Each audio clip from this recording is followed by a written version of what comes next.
Well, hey there everybody, welcome back to the channel, and this is a 2-video Wednesday. Woo! Another short one. So this one's just going to be a quick channel update, stuff I've got going on, and, keep you guys at least interested in the channel until I can get some, build video and run video together. So unfortunately, the run video stuff has not happened. I'm not going to make excuses. I just have not had the time or interest in getting out there and running. By the time I actually have the time, I'm just not interested. I'm too burned out and tired and just want to sit down and relax and try to catch up on some YouTube videos or something, veg out for an hour. So the idea of, charging batteries and dragging everything out to the track and setting everything up and bringing everything back, it's just not appealing to me at the moment. So run videos will happen eventually, maybe, probably. Who knows? I don't know. The Kyosho Dirtmaster is done and it's ready for its run. I actually recorded the intro to that video the other day. Some minor issues with the paint job, but we'll get into that in that video. But I have had time. Like I said, I've been trying to do some more relaxing stuff, and when I've had time, I just want to sit down here and tinker on stuff. So I have gotten the Graphite Duratrax Evader ST cleaned up, ready to go. I've gone over everything. I've rebuilt the shocks. Everything sounds good, works well.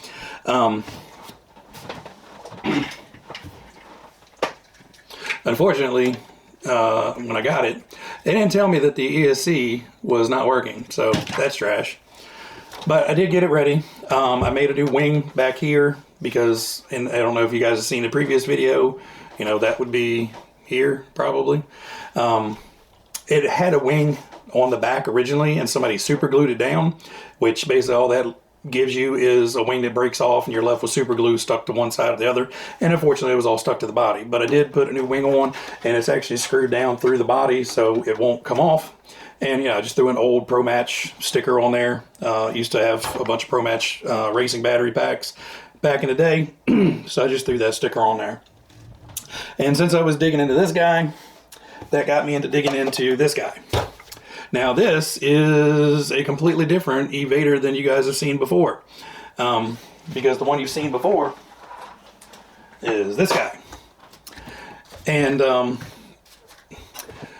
so this guy here, it's got a lot of good qualities about it, but it also had a lot of issues. One was it was running Traxxas big bore shocks, which are fine, but they were put on completely, absolutely wrong in every which way you could have gone about it. And it basically had 3 long rear shocks and 1 front short shock. So when you held it, basically the front end looked like that. So I knew something was wrong with the shock. It wasn't until I started taking it apart and I realized, oh, these aren't even Duratrax shocks, and we've got 3 rears and a front. But there's a lot of little weird things going on with this that, put this one to the side. So this one, I'm not sure what's going to happen with. This one, I may just, get the Traxxas shocks back on here properly and, 2 fronts, 2 rears.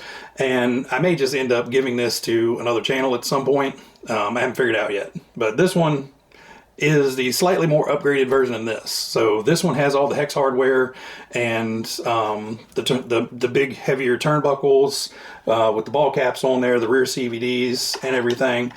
Still running the photon speed motor. Unfortunately, this one was also dead.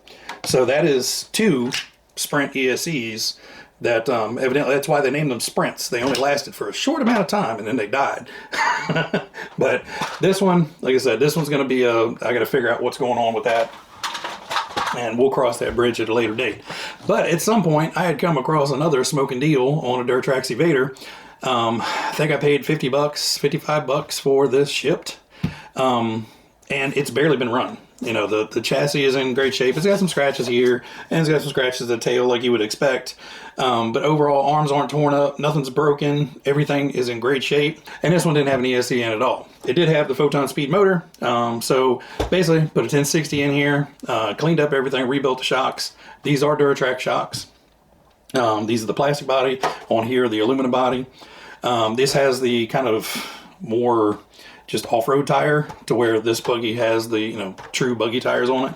But, you know, the tires on this thing are perfect. The wheels on it are perfect. You know, everything is in really good shape. So I stole the body off of the other Evader, stuck it on here. So now I have a regular Evader and then the upgraded, you know, all graphite and heavy duty turnbuckles, ball diff, all that good stuff. So both of these are ready to run. I'm just not sure when I'm gonna, you know, get out there and actually have time to run them. But since I burned up through 2 new ESCs, I ordered some more. So hopefully this will do me for some upcoming builds. So I have new ESCs, and then also grabbed another pack of the 4 for $20 cheapy Metal Gear servos from Amazon. And one thing I did get myself, now I haven't tried this yet, but this is an electric air duster.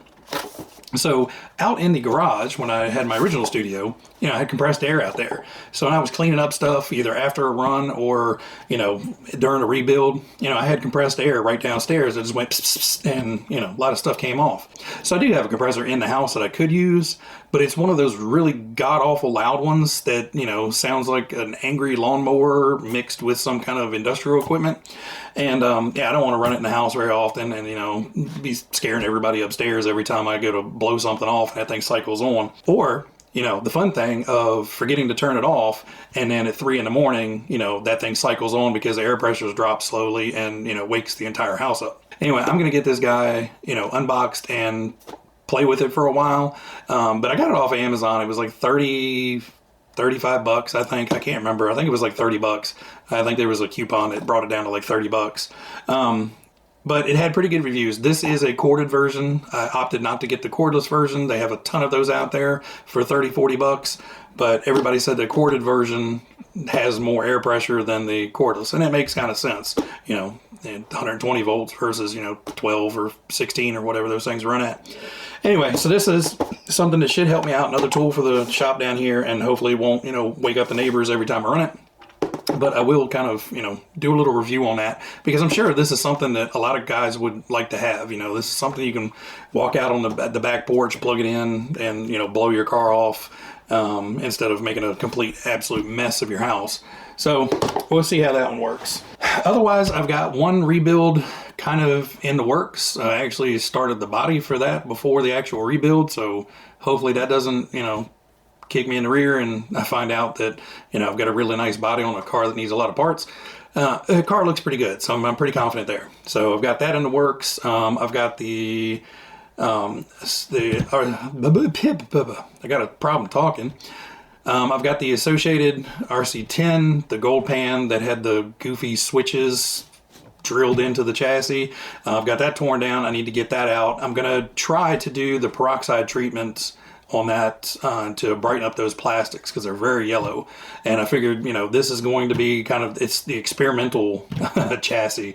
So I got some heavy duty peroxide for that. So I'll be trying that as soon as I get around to it. I do have a boxed up kit over there, a restoration project. That's probably going to sit there for a while. I have a few more parts to get for that. I recently got another really great eBay buy.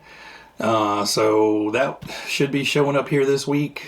You know, I've got, you know, a to-do list a mile long, and I just keep shoveling more stuff onto it. So I've rambled on enough, guys. You know, if you guys are still here at the end, you know, kudos to you. I appreciate it.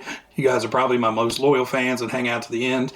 I hope you guys got a chuckle or, you know, something out of all this rambling, or at least I entertained you while you were eating breakfast, lunch, or dinner, or, you know, just passing the time while you're tinkering on RC.